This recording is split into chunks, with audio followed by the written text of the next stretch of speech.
Rat and Mole meet Toad. "Ratty," said Mole one bright summer morning, "I want to ask you a favour. Will you take me to visit Toad? I've heard so much about him." "Why, certainly," said Rat. "Get the boat out and we'll paddle up the river at once." Toad's a good-natured animal, though perhaps not very clever and a bit boastful and conceited. But he's very amusing and generous and has some great qualities. Rounding a bend in the river, they came in sight of a handsome old house of mellowed red brick, with well-kept lawns reaching down to the water's edge. "There's Toad Hall," said Ratty. "The stables are over there to the right, and that's the banqueting hall. Toad's rather rich, you know, and this is really one of the nicest houses in these parts, though don't tell him I told you, as he's conceited enough as it is." They tied up their boat and strolled across the flower-decked lawns in search of Toad. They found him resting in a wicker garden chair with a large map spread across his knees. "Hooray!" he shouted, jumping up on seeing them. "This is splendid!" And he shook them both by the paw.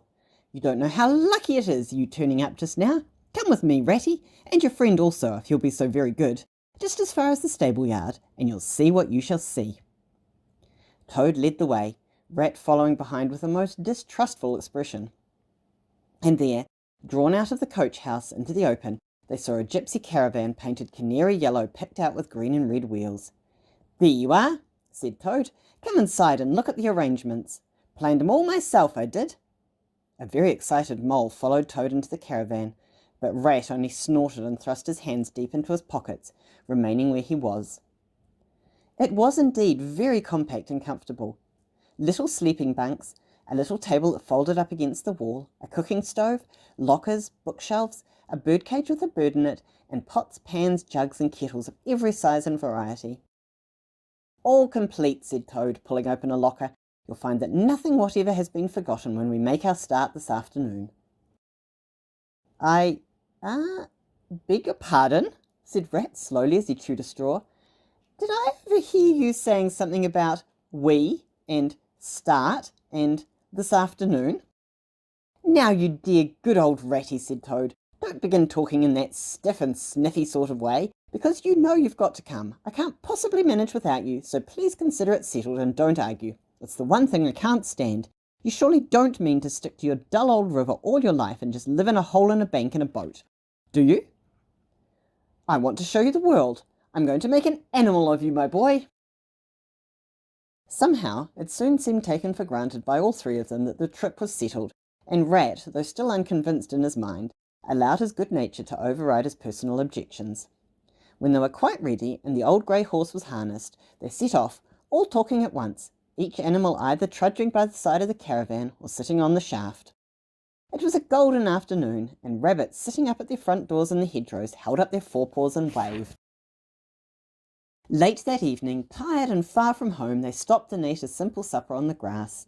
Toad talked big about all he was going to do in the days to come, while the stars grew fuller and larger all around them. Then they turned into their little bunks and soon fell fast asleep.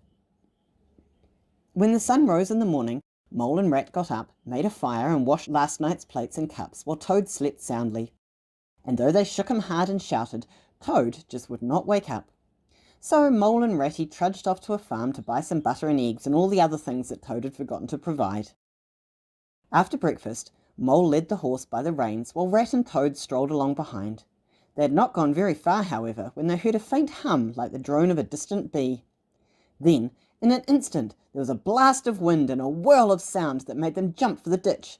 With a loud poop-poop, a magnificent red motor car, all plate glass and shining, swept past, throwing up great clouds of dust in the air, choking and blinding them. The old grey horse reared up in terror, and in spite of Mole's efforts to hold him, plunged backwards, sending the canary-coloured caravan hurtling into a ditch. "Villains! Road hogs! Highwaymen!" shouted Rat. I'll report you! I'll have the law on you!" When Mole finally managed to quieten down the horse, Rat tried to set the caravan right. "Come on, Toad, you silly conceited ass. Come and lend a hand." But Toad did not answer a word, nor move from the middle of the road, so Rat and Mole went to see what was the matter with him. They found him in a sort of trance, a happy smile on his face, murmuring "poop poop" at intervals. "What are we going to do with him?" asked Mole. "Nothing at all," replied Rat firmly. I know him of old. He's possessed. He's got a new craze. It always takes him this way in the first stages. He'll continue like that for days now. Never mind him. Let's go and see what's to be done about the caravan. But it was hopeless. The caravan lay shattered on its side in the ditch, its windows smashed, axles bent, one wheel off, and food and broken crockery scattered everywhere. Rat tied the horse's reins over his back and took him by the head. "Come on," he said to Mole. "It's 5 or 6 miles to the nearest town. We shall just have to walk." "But what about Toad? We can't leave him sitting in the middle of the road. It's not safe." "Oh, bother Toad." Moments later, however, they heard a pattering of feet behind them. Toad caught them up and thrust an arm inside the elbow of each of them, still staring into space and muttering something about motor cars. When they reached the town, they went straight to the railway station.